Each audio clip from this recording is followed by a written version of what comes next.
اگر آپ کے بھی گھر پہ یہ چیز نظر آئی ہے تو سمجھ لو کہ مصیبت آنے والی ہے۔ لوگ السلام علیکم، آئی ہوپ کیسے ہیں آپ لوگ؟ امید کرتا ہوں خیریت سے ہوں گے۔ دس از منتظر، تو آپ دیکھ رہے ہیں بک رضا آفیسر۔ تو آج ہم ریڈ کرنے والے مفتی سلمان اظہری صاحب کے بیان پہ، اور کیا چیز ہے جو آپ کو نظر آئے تو سمجھ لو کہ مصیبت آنے والی ہے، تو وہ ہم اس بیان میں سنیں گے اور دیکھیں گے۔ تو چلو ویڈیو کو دیکھتے ہیں، پھر ان کے بارے میں بعد میں بات کریں گے۔ ہوتا یہ ہے میرے عزیزوں، جو چیزیں ہماری عزیز ہیں، جو محبوب ہیں، اس کو ہم قربان کرنا نہیں چاہتے جلدی۔ ایک دانشور نے کہا تھا، سبحان اللہ۔ پھلوں کی دکان پر ایک فقیر آیا اور پھل بہت سارے رکھے ہوئے تھے۔ ایک بوڑھا فقیر، اس کو آم کھانے کی خواہش پیدا ہوئی۔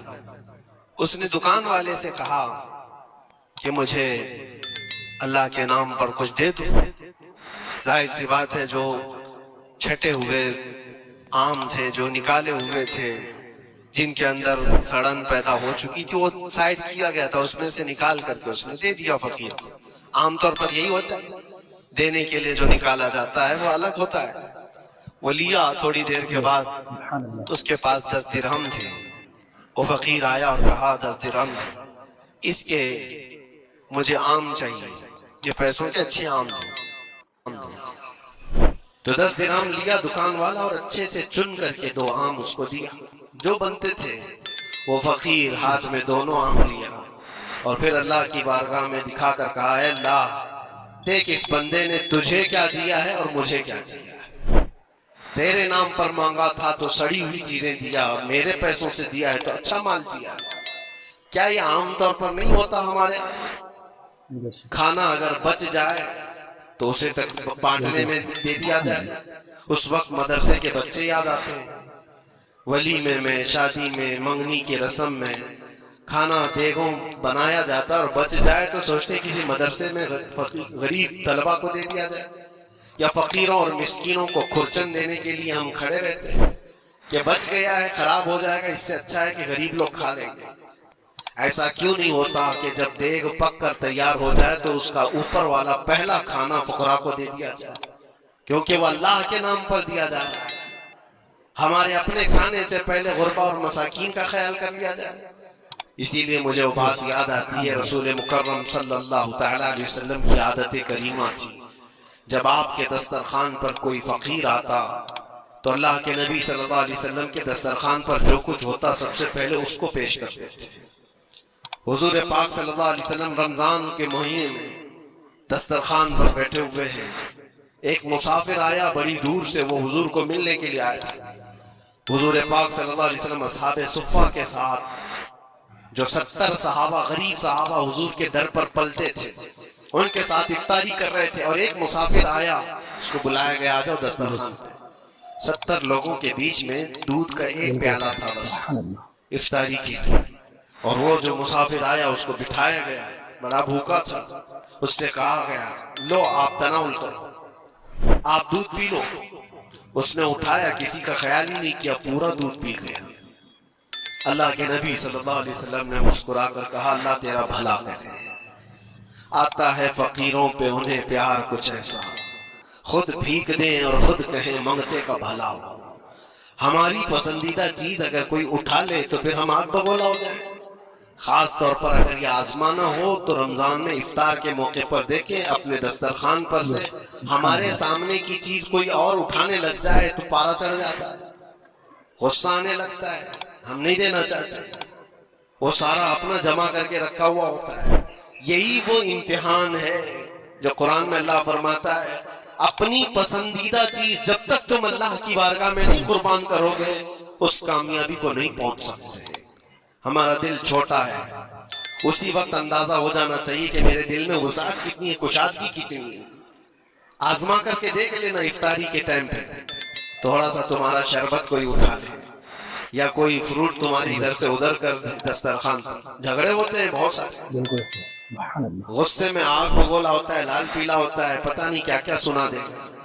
دن بھر کا صبر کیا ہوا آدمی وہ افطاری پر موجود چھوٹے سے ٹکڑے فروٹ کے اپنے دوسرے بھوکے بھائی کو دینا نہیں چاہتا، لیکن یہی چیز میں آپ کو بتاتا ہوں، کھا کر کے جب شکم سیر ہو جائے، پیٹ بھر جائے، मस्जिदों में इफ्तार के बाद हमने देखा है ढेरों फ्रूट के टुकड़े पड़े हुए रहते हैं, अब उसकी तरफ कोई देखता भी नहीं। पेट भर चुका है, वही फ्रूट है, वही शरबत है, वही सब कुछ है, लेकिन वो गिरा हुआ है, पड़ा हुआ है, कहीं तो गटरों और नालियों में फेंक दिया जाता है, या अगर कोई खाने वाला ना हो तो फिर रमजान में मांगने वाले या फकीरों को ढूंढा जाता है। अपना पेट भर जाने के बाद फिर फकीरों को ढूंढना, ये वो इम्तिहान नहीं है जो इब्राहिम अलैहिस्सलाम ने दिया था। हाँ, अल्लाह के नबी सल्लल्लाहु तआला अलैहि वसल्लम के जो अखलाक थे वो सहाबा में भी थी।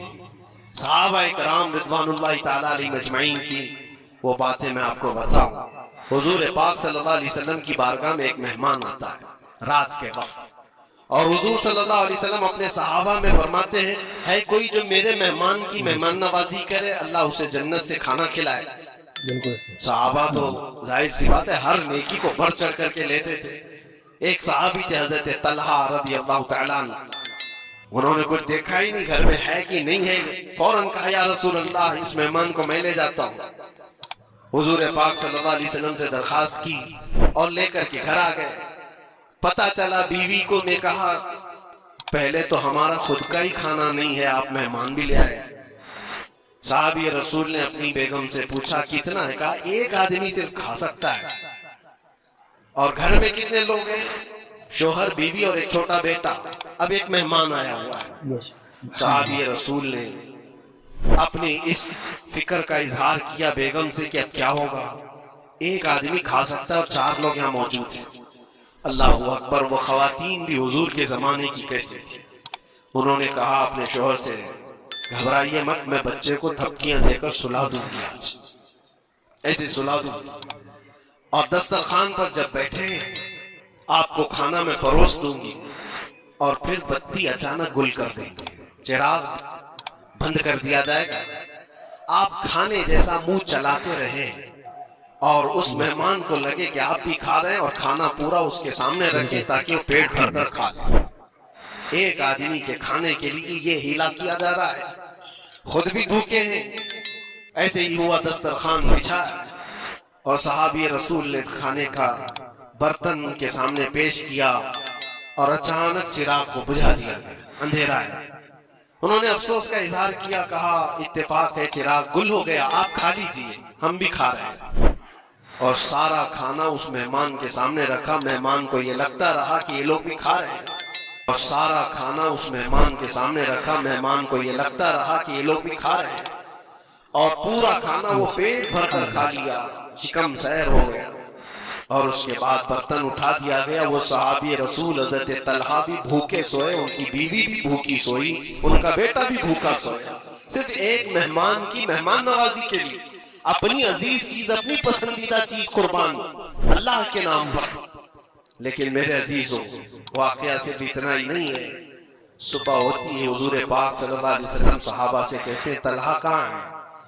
हजरत तलहा उस मेहमान के साथ आए, हुजूर देखकर मुस्कुराने लगे, तलहा तुम्हारी मेहमान नवाजी की तारीफ जन्नत में फरिश्तों के दरमियान हो रही है। अल्लाह तबारक व तआला तुम्हारी मेहमान नवाजी की तारीफ फरमा रहा है। जिब्राइल आए थे और मुझे बता गए कि आपके एक सहाबी ने अल्लाह के नाम पर अपना सब कुछ उस मेहमान को खिलाया है। ये है जिसको ईसार कहते हैं, इसको कहते हैं ये कुर्बानी। पेट खाली हो और दूसरे का ख्याल हो। पेट भर जाने के बाद तो फिर वो वेस्टेज देने की बात आती है, अपने घर का बोझ निकालने की बात आती है। अच्छी चीज जब अल्लाह करीम की बारगाह में दे दिया जाए तो वही कुरान में अल्लाह ने फरमाया लन तनालुल बिर्रा हत्ता तुनफिकू मिम्मा तुहिब्बून। तुम उस वक्त तक उस कामयाबी को नहीं पहुंच सकते जब तक कि अपनी पसंदीदा चीज अल्लाह की बारगाह में कुर्बान नहीं करते। पसंदीदा का लफ्ज है, अपनी चाही हुई चीज का है। इसीलिए अजीज़ान इकराम वक़ार, हुजूर अकरम सल्लल्लाहु तआला अलैहि वसल्लम के सहाबा में से हमने देखा है, उन सहाबा इकराम ने कभी इन चीजों को ऐसा पसंद नहीं किया, ऐसा प्यार नहीं किया, दुनिया को गले लगाकर उसके बावजूद भी उसको कुर्बान करते रहे, कुर्बान करते रहे। जो चीज दुनिया में तुम्हें गाफिल करती है वो यही चीज है जिसको अल्लाह ताला तुमसे दूर करना चाहता है। आई होप कि वीडियो आपको अच्छा लगा हो। आपका राय क्या है कमेंट बॉक्स में ज़रूर बताना। बाकी वीडियो को लाइक करके शेयर कर देना और चैनल को सब्सक्राइब कर लेना। پھر ملتے ہیں نیکسٹ ویڈیو میں. اللہ حافظ.